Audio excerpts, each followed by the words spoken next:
Welcome, everybody.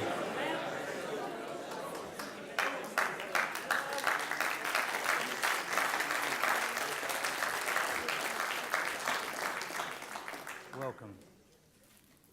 Once upon a time, we all considered the option of undertaking an executive education program at a leading global business school. For most people here today, we decided to undertake the Sloan Fellows Program. That decision has allowed each of us to undertake a journey to transform our careers, and for many people, their lives.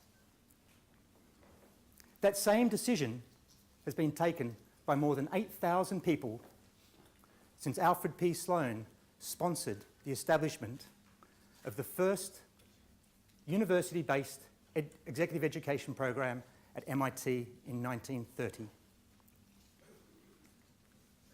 One of the people that made this decision made this quote. Any guesses? Silence. No, you know.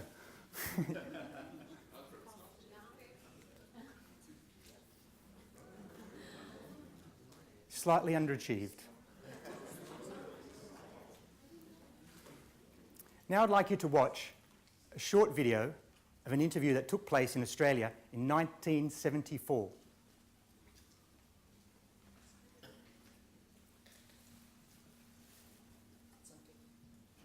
With that movie, 2001, you're projecting us into the 21st century. I brought along my son Jonathan, who in the year 2001 will be the same age as I am now. Maybe he will be better adjusted to this kind of world that you're trying to portray. The big difference when he grows up, in fact, if we wanted to wait for the year 2001, is that he will have in his own house, not a computer as big as this, but at least a console through which he can talk to his friendly local computer and get all the information he needs for his everyday life, like his bank statements, his theater reservations, all the information you need in the course of living in a complex modern society. This will be in a compact form in his own house. He'll have a television screen like these here and a keyboard, and he'll talk to the computer and get information from it, and he'll take it as much for granted as we take the telephone. I wonder, though, what sort of a life would it be like in social terms? I mean, if our whole life is built around the computer, do we become a computer-dependent society and computer-independent individuals? In some ways, but they'll also enrich our society because it'll make it possible for us to live really anywhere we like.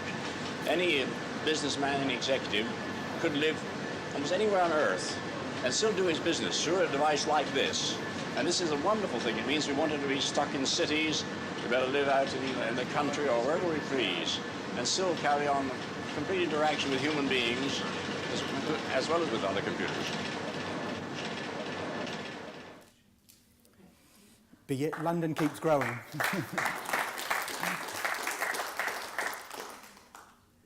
I do wonder how many predictions of the future that we'll discuss today will be as accurate as Arthur C. Clarke was in 1974. Now, speaking of digital technology, we're going to use a little bit today to enhance everybody's experience and interactions throughout today. We have two tech apps running today. The Hiver tech app, which I hope everybody has installed and launched. If people have not done so, please do see the Hiver team during the first break. It will help you remember the names of all the people that you're going to have networking interactions with today. Secondly is the Slido platform. We'll be using this platform to allow polling and Q&A throughout the presentations. Now, to ensure everybody is familiar with how this functionality works, we're going to do a little trial. And we're going to answer the biggest question we are considering today. So to start this functionality, I ask everybody to take out your mobile phones. That's step one. Step two is to ensure your mobile phone is on silent, so you don't annoy everybody today. Now, if you have followed the instruction in your welcome pack, which I suspect 90% of the people have not, then your Slido platform would already be running in your browser. If it is not, I ask you to open a browser now and enter in sly.do, as per the instructions on the screen. As that is launched, you're asked to put in an event code. Please enter 2018SS. No guessing what that stands for. Now, before we go directly into it, I make the point, the only way to ask questions throughout the day to the presenters is through this platform. There is a tab there to do it. Now, getting around to a little bit of magic. Now we're going to see the biggest question of the day. I'm not going to do anything.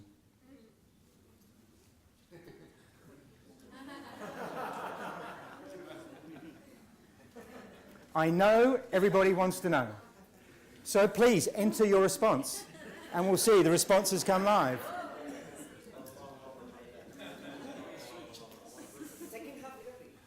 Okay. So the important point to know about the Slido polling system is we will only be running it for 20 to 30 seconds. So when you see the polling slides come up on the screen from the presenters, that's the functionality we're asking you to engage with today.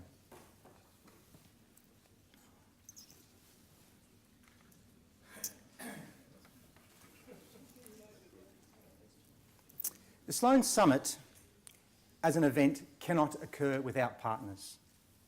We are very thankful for the ongoing support of London Business School, MIT and Stanford as brand partners.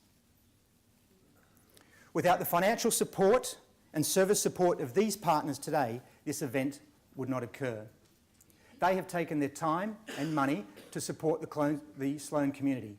I ask everyone here today to have a look at their websites and have a look at their services and see how they can support your businesses. A couple of logistics items. In the event of an emergency, a siren will sound. There will be a marshal that will attend to the rooms. Please exit through the doors you've entered here and back through the exit of the main RCOG building and assemble in the LBS quad area in case of emergency. Twitter. We have Twitter boards. David assures me it's a two-way active social media that's working. I'm not a great user of it, but please do use it ourselves and build a bit of traffic on this. They're the tweets and the Sloan Summit tweet site. Please use that. Time management, enough said. We're going to be starting on time.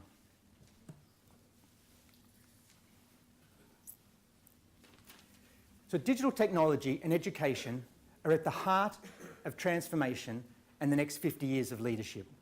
Therefore, it's going to be a consistent theme throughout the presentations today. So without further ado, it is with great excitement that on behalf of London Business School and the organising committee that I declare open the 2018 Sloan Summit.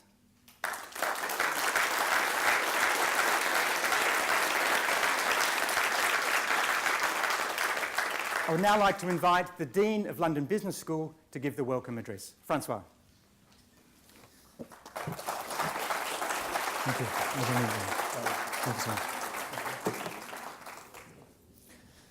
Good morning, and I'm delighted I am wrong if I say a warm welcome. It's nice and cool in here, isn't it? Thank you so much for coming. It's so important to us, and I hope it's so important to all of you, that you come together on a regular basis and continue to learn from us and learn from one another, because you are what we are about. Right? Some of you have heard me already talk about the fact that you are this one non-tradable asset that we have as a school, our alumni. I know this is across schools, but it doesn't work. You cannot go to Stanford and say, if you are an LBS alum, I'll pay to you. I'm now a Stanford alum. And we take that very seriously because that is also the only place where we have monopoly power as a school, is to generate LBS alum here. At MIT, they generate MIT alum, and at Stanford, they generate Stanford alum. So all of you, wherever you're from LBS, from MIT, from Stanford, you are so important to all of us. And so we come here today, you come here, to talk about the next 50 years of leadership transformation. So what is that about? Well, I'll tell you what I've learned from people like you. Because you see, particularly you, the Sloans, there's something really nice about being a dean of a great business school, that it gives me a chance to travel the world and meet our great alumni. And can you guess what are the kind of alumni I tend to spend the most time with? I hope so. Let's make it a challenge. I'll tell you where my team tends to deploy me. And it's the same for the dean at MIT and for the dean at Stanford. It is true that I do end up meeting a lot of you who have been particularly successful and who are particularly grateful and therefore amenable to being particularly generous. And what do I learn from you? I learned that a lot of your success has been about your ability to listen to the world around you, understand the trends, understand where things are going. It's also a lot about your ability to listen to the teams and the people around you. What drives them, what motivates them, where do they need help, guidance, energy, slowing down. It's also a lot about how you listen to yourself. I know that there is this easy saying that you hear a lot today, actually. Great leaders ask great questions.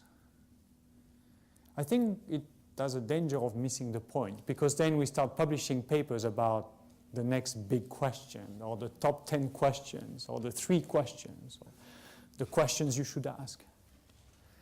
And then it becomes again a competition about who's going to speak the best questions. No. What I learned from people like you, from the most successful and the most grateful of you, is that when you ask questions, you really mean to listen. And so where does it go, the next 50 years of leadership, if it's transformation? I believe it is about, I think a lot of it is about our ability to listen to the world around us, to the teams, the people around us, and to ourselves.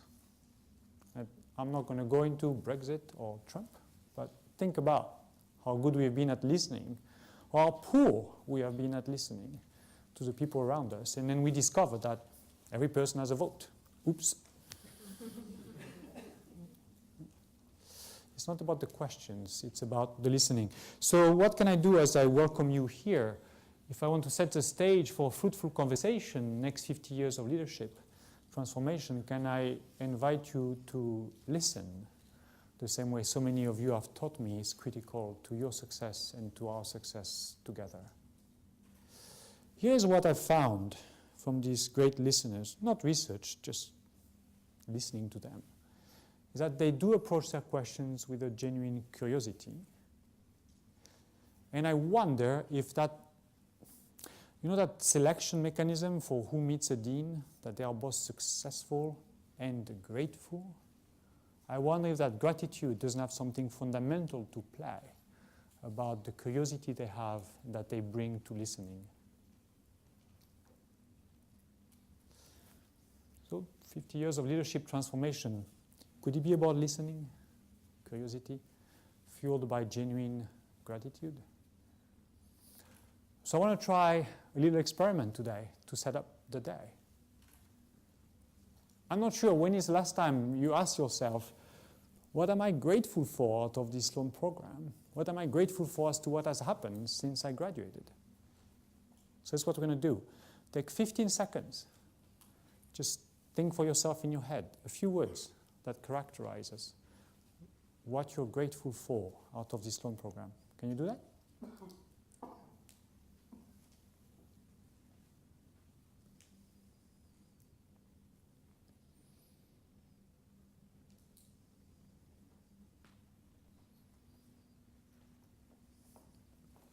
Here's an extra trick to help you with that.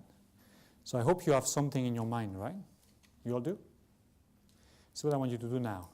Put that aside and ask yourself, what are you grateful for square? Like even more gratitude. Can you push your gratitude? Can you push it? You get the question?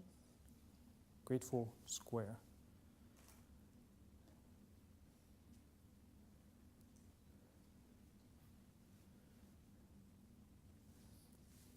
So what I hope is that during the day, you build on this gratitude to approach the day, the presentation, to approach one another with an extra layer of curiosity, extra intensity of curiosity.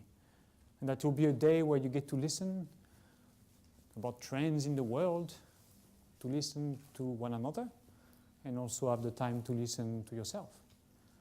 That in doing so, what I've learned from those of you I have met, I think it will boost your capacity of leadership, your capacity of transformation. I don't know whether that works or not, but the one thing I know is there is research that shows that gratitude breeds happiness. So at least you get that for free, and maybe a little bit of extra leadership. Thank you for your time and welcome.